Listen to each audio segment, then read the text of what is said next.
Hello everyone, আসসালামু আলাইকুম। আমি তোমাদের মিল্টন খন্দকার ভাইয়া। এই ভিডিওতে তোমাদের সাথে কিভাবে তুমি রসায়নে বোর্ড পরীক্ষায় 50-এ 50 তুলবা সিকিউতে, তার টিপস অ্যান্ড ট্রিক্স এবং গাইডলাইনগুলো শেয়ার করব। চলো এই ভিডিওতে আমরা দেখে নিই কীভাবে আসলে সিকিউতে 50-এ 50 পাওয়া যায়। দেখো, সিকিউতে 50-এ 50 পাওয়া খুব একটা সহজ কাজ কিন্তু না। কেন এই কথা বলছি? দেখো, আমরা শুরু থেকে একদম HSC first year second year 2 বছরের যে পড়াশোনা, এই পড়াশোনা যখন করি তখন আমরা একটা কমন মিস্টেক করি। আমরা সবসময় কনসেপ্টের দিকে আগাই, কনসেপ্ট ডেভেলপ করি। বাট এই কনসেপ্টটাকে যখন তুমি ফাইনালি পরীক্ষার হলে আউটপুট দিতে যাবা, তখন তোমার কোশ্চেন সলভ করতে হবে। সো একটা কোশ্চেনকে কীভাবে অ্যাপ্রোচ করতে হয়, কীভাবে লিখতে হয়, ফাইনালি পরীক্ষার হলে ওইটার আউটপুটটা কীভাবে তুমি দিবা, 5 সেটে এতগুলা কোশ্চেন, 4 পাশা 20টা কোশ্চেন তুমি ঠিক কীভাবে লিখে আসবা, এই অ্যাপ্রোচটা তোমার যদি রাইট না হয় তাহলে কিন্তু তুমি ফাইনালি যে ভালো করে লিখে আসতে পারবে না এবং তোমার ফুল মার্কটা আসবে না। দেখো, আমার একটা স্টুডেন্ট আছে, ও লেভেলের স্টুডেন্ট, ওকে আমি কেমিস্ট্রি পড়াই। ও লেভেল না, এ লেভেলের স্টুডেন্ট, ওকে আমি কেমিস্ট্রি পড়াই ক্যামব্রিজ কারিকুলামে। সো ও কেমিস্ট্রিতে আগে অন্য একটা টিচারের কাছে অনেক ভালো বেসিক ডেভেলপমেন্ট করে ফেলছে। বাট এখন লাস্টের এই 2 মাসে আমি ওকে পড়াচ্ছি ফাইনালি এক্সামের প্রিপারেশনটা নিয়ে। সো এখন ওর মডেল টেস্টগুলোতে মার্ক আসে হচ্ছে 100-র ভিতরে 50, 55, 56। এখন এই প্রবলেমটা কোথায় হচ্ছে যে সব কিছু পারে, ওরে যখন আমি কনসেপ্ট পড়াই ও সব কনসেপ্ট পারে, সব কিছু বলে দিতে পারে, ইচ অ্যান্ড এভরিথিং ওর ওকে। বাট যখনই ও পরীক্ষা দেয়, পরীক্ষায় তোর মার্ক কম আসে। সো প্রবলেমটা কোথায়? প্রবলেম হচ্ছে কনসেপ্ট পারলেও প্রশ্নগুলা ধরে ওই প্রশ্নগুলোর আউটপুট সে ভালো করে দিতে পারে না। এই যে একটা প্রবলেম হচ্ছে শুরু থেকে এই পর্যন্ত, এই প্রবলেমের সমাধান কি? এই প্রবলেমের সমাধান হচ্ছে সিকিউ সলভ করা, পর্যাপ্ত পরিমাণে সিকিউ সলভ করা, কোশ্চেন সলভ করে কোশ্চেনের সাথে এত পরিমাণ অ্যাডজাস্টমেন্ট করা যে তুমি ফাইনালি যখন প্রশ্নের আউটপুট দিবা, আউটপুটটা যেন ভালো আসে। এখন বলবা ভাইয়া পড়াশোনা তো এত পড়াশোনার ভিতরে কিভাবে বা কোন স্ট্র্যাটেজিতে আগাইলে আমি এই সিকিউগুলো কভার করে ফেলতে পারবো? তো আমি যেহেতু রসায়নের টিচার, তোমাদের জন্য কেমিস্ট্রির একটা কমপ্লিট গাইডলাইন দিই যে ঠিক কোন স্ট্র্যাটেজিতে আগাইলে তুমি কেমিস্ট্রিটা কভার করে ফেলতে পারবা। সো কেমিস্ট্রিতে তোমার মোটামুটি ফার্স্ট পার্ট এবং সেকেন্ড পার্ট, 2টা পার্ট থেকে এদিক থেকে 4টা চ্যাপ্টার আর এদিক থেকে তোমার হচ্ছে 4টা চ্যাপ্টার, মোটামুটি 8টা মতো চ্যাপ্টারের সিকিউ খুব ভালোভাবে কভার করা লাগবে। এবং এই 8টা চ্যাপ্টার থেকে, এই 4টা চ্যাপ্টার থেকে প্রত্যেকটা চ্যাপ্টার থেকে 10টা করে সিকিউ করবা, প্রত্যেকটা চ্যাপ্টার থেকে 10টা সিকিউ। সো 4টা চ্যাপ্টার থেকে 4 10 40, এখানেও প্রত্যেকটা চ্যাপ্টার থেকে 10টা, 4টা চ্যাপ্টার থেকে 4 10 40টা। সো টোটাল 40টা 80টা সিকিউ তোমাকে সলভ করতে হবে first part and second part থেকে। এবং সিকিউ সলভ করার সময় মাথায় রাখতে হবে যে হট টপিক বা সবচেয়ে ইম্পর্টেন্ট টপিক যেগুলো আছে সেই টপিকগুলো থেকে আমি সিকিউ সলভ করব। এখন এই টপিকগুলো থেকে সিকিউ কই পাবো?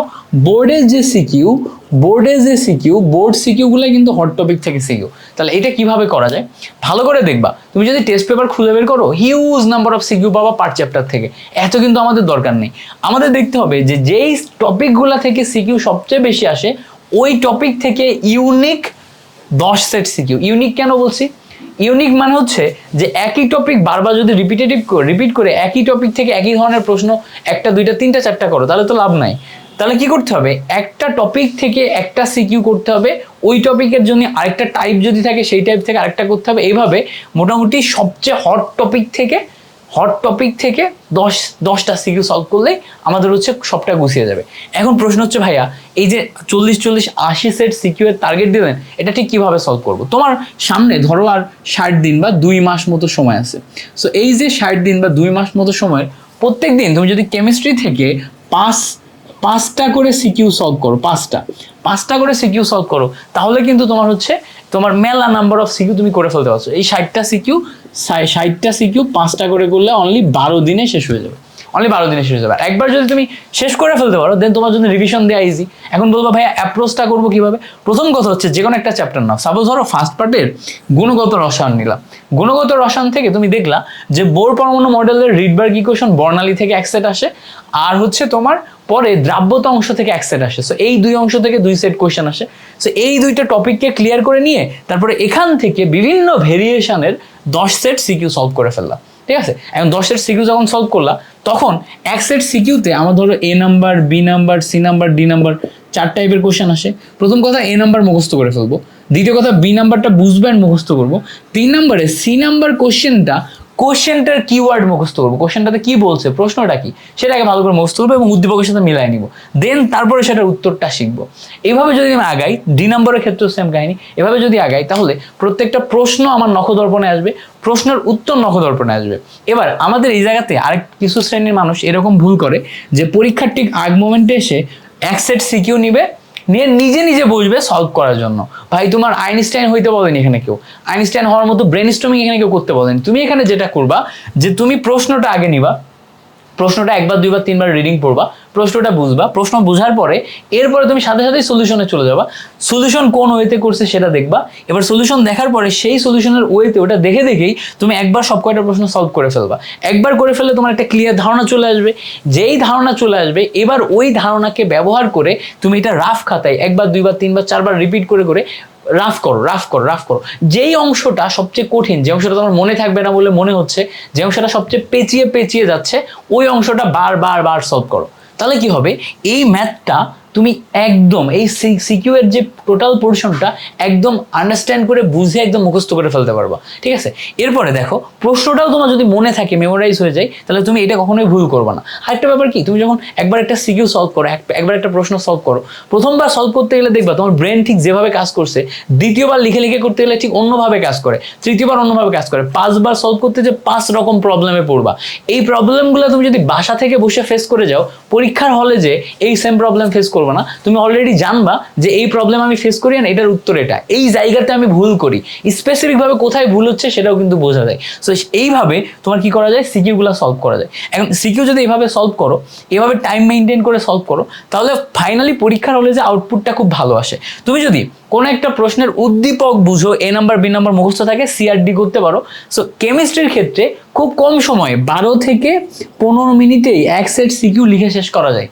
বিলিভ মি, 12 থেকে 15 মিনিটে, কিন্তু তুমি টাইম বরাদ্দ পাও 30 মিনিট। সো কোনো একটা সেট সিকিউ যদি কঠিনও চলে আসে, সেটার জন্য ভাবার, চিন্তা করার, পরীক্ষা দেওয়ার পর্যাপ্ত পরিমাণ সময় পাওয়া যায়। সো এখানে 50-এ 50 তোলা আমারই কঠিন কিচ্ছু না, কোনো রকেট সায়েন্স না, জাস্ট বাসায় বসে এখন এই মোমেন্টে তোমাদের পর্যাপ্ত পরিমাণে প্র্যাকটিস করতে হবে। সো আরে এখন সিকিউ সলভ করতে যে তোমরা অনেকেই দেখা যাবে কি, যারা ওয়ান শট ক্লাস করতেছো, এই কোর্স সেই কোর্সের ভর্তি আসো, তারা যদি ভাইয়ারা যদি তোমাকে সিকিউ সলভ করায় দেয় পর্যাপ্ত পরিমাণে, তাহলে সেই সিকিউগুলা সলভ করে নিয়ে তোমার তো কোশ্চেন সম্পর্কে একটা আন্ডারস্ট্যান্ডিং হয়েই যাচ্ছে। কিন্তু এখানে একটা প্রবলেম আছে ভাই, প্রবলেমটা হইতেছে যে তোমার যেই স্পেসিফিকভাবে নোটটা তৈরি হচ্ছে, নোটটা যদি অনেক বেশি বড় হয়, তাহলে তুমি পরীক্ষার আগের দিন যে সব কিছু রিভিশন দিয়ে শেষ করতে পারবে না। আবার নোটটা যদি খুব ছোট হয় তাও হবে না। তাহলে কি হইতে হবে, এই সিকিউগুলা সলভ করার সময় এই সিকিউগুলা তুমি 2টা খাতায় করবে, একটা হচ্ছে নোট খাতা আর একটা হচ্ছে প্র্যাকটিস খাতা। সো নোট খাতাতে প্রত্যেকটা সিকিউ তুমি সুন্দর মতো করে নিজের মতো করে সুন্দর করে গুছিয়ে সলভ করে যাবা, আর প্র্যাকটিস খাতাতে 1 বার 2 বার 3 বার 4 বার 5 বার 6 বার করে রিভিশন দিয়ে সলভ করবা। ফলে যেটা হবে, এই নোটটা তুমি পরীক্ষার আগের দিন যে দেখতে পারবা। টোটাল যদি তোমার 40 সেট সিকিউ ফার্স্ট পার্টের আগে যদি সলভ করা থাকে, আর এই 40 সেট সিকিউ তুমি যদি প্রশ্ন ধরে ধরে দেখে সলভ করে ওইটা দেখে নিতে পারো, তাহলে কিন্তু অনায়াসে তোমার রিভিশনটা ভালো হয়ে যায়। ফলে ওই প্রশ্নগুলোই যদি পরীক্ষা আসে তুমি রিপিটেডলি ভাবে পারবা। এখন যদি এই জিনিসগুলো তোমার একা একা করতে অনেক বেশি টাইম কনজিউমিং হয় এবং তোমার মাথায় না ঢুকে, তুমি প্রশ্নের অ্যাপ্রোচটাই না বুঝো যে একটা প্রশ্ন ঠিক কোন অ্যাপ্রোচ আমি অ্যাপ্রোচ করবো, একটা এমসিকিউ কোন অ্যাপ্রোচে আমি অ্যাপ্রোচ করবো, একটা সিকিউ কোন অ্যাপ্রোচে অ্যাপ্রোচ করবো, তাহলে কিন্তু তোমার জন্য জিনিসটা কঠিন। সো এই ক্ষেত্রে তুমি হচ্ছে যে কোনো ভাইয়া, যেমন হচ্ছে আমি এই চ্যানেলে এই সিকিউ এমসিকিউ সলভের হিউজ পরিমাণে ক্লাস আপলোড করি, অ্যাডমিশনের ক্লাস আপলোড করি। তুমি আমার চ্যানেলটা ফলো করলেই কিন্তু এই গাইডলাইনগুলো বা অ্যাপ্রোচগুলো সম্পর্কে অ্যাডজাস্ট করে ফেলতে পারবা। ঠিক আছে, সো এইটা ফলো করতে পারো। আচ্ছা, আমি চিন্তা করছিলাম যে তোমাদের জন্য একটা সিকিউ সলভের স্পেসিফিক কোর্স আনবো, যেখানে আমি টোটাল তোমাদের হচ্ছে 80 থেকে 90 সেট সিকিউ সলভ করাই দেবো ভিডিওজের মাধ্যমে। ঠিক আছে, ওই ভিডিওসগুলো তুমি দেখে দেখে সলভ করে নিলেই তোমার অ্যাপ্রোচটা ঠিক হয়ে যাবে। বাট প্রবলেম ইজ যে এত বড় অ্যামাউন্ট অফ সিকিউ এবং এটা শেষ করতে মাসখানেক সময় লাগবে। এখনো তোমাদের 2 মাস সময় আছে, সো এখন শুরু করলে হয়ে যাবে। কিন্তু ধরো তোমাদের যদি আমি এই কোর্সটা ফ্রিলি আমি তোমাদের দিই, তাহলে আমি এটা শুরু করবো, বাট শেষ করার মোটিভেশন থাকবে কিনা আই এম নট শিওর। এই জন্য আমি শুরু করার সাহসটা পাচ্ছি না। আবার যদি এটা পেইড করি তখন একটা রেসপন্সিবিলিটিস চলে আসে। সো রেসপন্সিবিলিটিস আসলে কিন্তু আবার করা যায়। সো তোমরা আমাকে একটু কমেন্টে জানাবা তোমরা আদৌ সিকিউ এমসিকিউ সলভ কোর্স চাও কিনা বা ফ্রি ক্লাস চাও কিনা। যদি তোমরা বলো ফ্রি চাও, I will try my best তোমাদের জন্য সামনে সিকিউ এমসিকিউ প্রত্যেকটা চ্যাপ্টারকে অ্যানালাইসিস করে করে সলভ ক্লাস দেয়া, যেগুলো দেখে তুমি হচ্ছে পরীক্ষার আগে একদম মানে চমৎকার একটা প্রিপারেশন নিয়ে যেতে পারো।